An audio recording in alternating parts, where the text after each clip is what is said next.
Welcome. Gobi Samayal. எல்லாருக்கும் வணக்கங்க. இன்றைக்கி மிஸ்ஸஸ் கோபி சமையல் சேனலில் நம்ம வந்து ஒரு சூப்பரான வெஜிடபிள் கட்லெட் ரெசிபி பார்க்க போகிறோம். இது வந்து ஒரு சூப்பரான டீ டைம் ஸ்நாக்காக இருக்கும். வாங்க இது எப்படி செய்கிறது அப்படிங்கிறத வீடியோவில் பார்க்கலாம். ஃபஸ்ட்டு வந்து நம்ம உள்ளே வைக்கிற அந்த காய்கறி பால் வந்து ரெடி பண்ணிக்கலாம். அதுக்கு வந்து ஒரு கடாயில் வந்து எண்ணெய் தேவையான அளவு ஊற்றிக்கோங்க. அதாவது அந்த காய்கறி வறுக்கிறதுக்கு தேவையான அளவு ஊற்றிட்டு அதில் வந்து கொஞ்சமாக கடுகு சேர்த்து அதை பொரிய விட்டுருங்க. கடுகு பொரிஞ்சதுக்கப்புறம் இதில் வந்து நம்ம கருவேப்பிலை சேர்த்துக்கலாம். உங்களுக்கு வந்து அந்த வெஜிடபிள் கட்லெட் வந்து நல்லா ஸ்பைஸியாக வேணும் அப்படின்னா நீங்கள் பச்சை மிளகாய் கூட சின்ன சின்னதாக நறுக்கி வச்சு அதை சேர்த்துக்கலாங்க. நான் வந்து மிளகாய் தூள் சேர்க்க போகிறேன், அதனால் வந்து பச்சை மிளகாய் சேர்க்கல. அப்புறம் நறுக்கி வச்சிருக்கிற வெங்காயத்தையும் சேர்த்து நல்லா இந்த மாதிரி வதக்கி விட்டுட்டேங்க. இது வதங்கினதுக்கப்புறம் ஒரு 1/4 டீஸ்பூன் அளவுக்கு மஞ்சள் தூள், ஒரு 1/2 டீஸ்பூன் அளவுக்கு வந்து மிளகாய் தூள், அப்புறம் 1 டீஸ்பூன் அளவுக்கு வந்து சீரகத்தூள் சேர்த்துருக்கேங்க. சீரகத்தூளுக்கு வந்து சீரகத்தை வந்து ஃபஸ்ட்டே கொஞ்சமாக வறுத்துட்டு அதை வந்து நல்லா அரைச்சி இந்த மாதிரி பவுடர் பண்ணி சேர்த்துக்கோங்க. அப்புறம் கொஞ்சமாக இதுக்கு இந்த மசாலாவுக்கு தேவையான அளவு உப்பு சேர்த்து நல்லா வதக்கி விட்டுருங்க. லைட்டாக இந்த மசாலாலாம் நல்லா கலந்து வந்ததுக்கப்புறம் இதில் வந்து நான் வேக வச்சு எடுத்து வச்சுருக்கேன் கேரட், பீன்ஸ், பச்சை பட்டாணி இதெல்லாம் வந்து சேர்த்துக்க போகிறேன். இதெல்லாம் வந்து ஃபஸ்ட்டே வந்து வேக வச்சு எடுத்து வச்சுக்கோங்க. அப்புறம் இதில் வந்து நம்ம இது நல்லா கலந்து விட்டுடலாம் மசாலாவில். இந்த மசாலாலாம் வந்து இந்த கேரட், பீன்ஸ், பச்சை பட்டாணிலாம் நல்லா வந்து உள்ளே போகணும். ஸோ இதை வந்து ஒரு 5 நிமிஷம் நல்லா இந்த மாதிரி கலந்து விட்டுருங்க.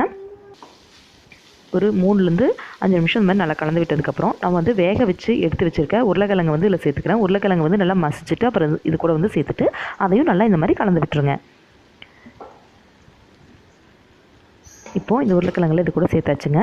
இப்போ இதை வந்து நல்லா கலந்து விட்டுடலாம். அப்போ தான் நம்மளுக்கு வந்து ஒன்று அந்த மசாலாலாம் வந்து நல்லா கலந்து வரும்.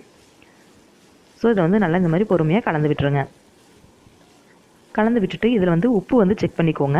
ஏன்னா நம்ம ஃபஸ்ட்டே வந்து உப்பு சேர்த்துக்கிறதுனால எந்த அளவுக்கு வந்து உப்பு டேஸ்ட் இருக்குன்னு தெரியாது. ஸோ வந்து லைட்டாக வந்து டேஸ்ட் பண்ணி பார்த்துக்கோங்க. அவ்வளோதான், இது வந்து ரெடி ஆயிடுச்சு. இன்னும் வந்து நம்ம ஸ்டவ் ஆஃப் பண்ணிவிட்டு இதை வந்து நம்ம ஆற விட்டுடலாம்.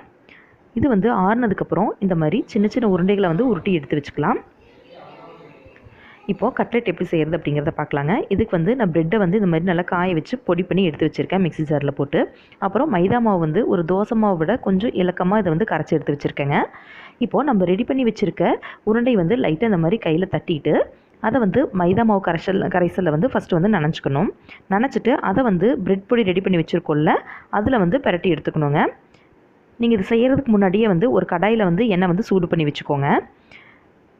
இப்போ எண்ணெய் சூடாயிட்ருக்கு, அதனால் வந்து இப்போ நான் மைதா மாவில் வந்து இது வந்து நனைச்சிட்டு ப்ரெட் பொடியில் வந்து இந்த மாதிரி பிரட்டி எடுத்து எண்ணெயில் வந்து போட்டு பொரிச்சுக்க போகிறேன்.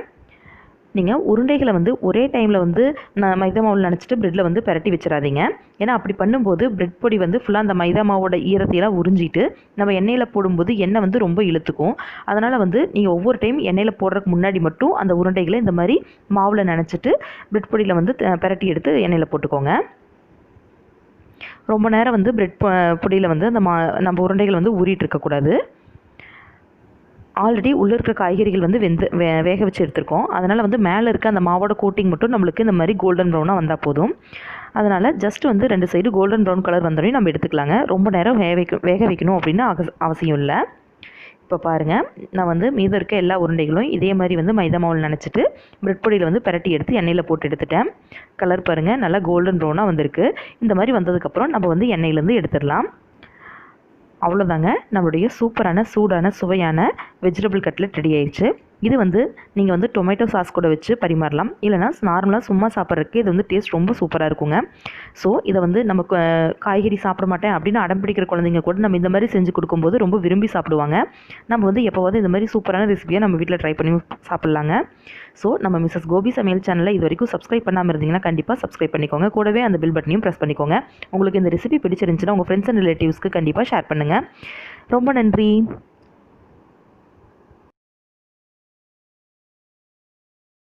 Thank you.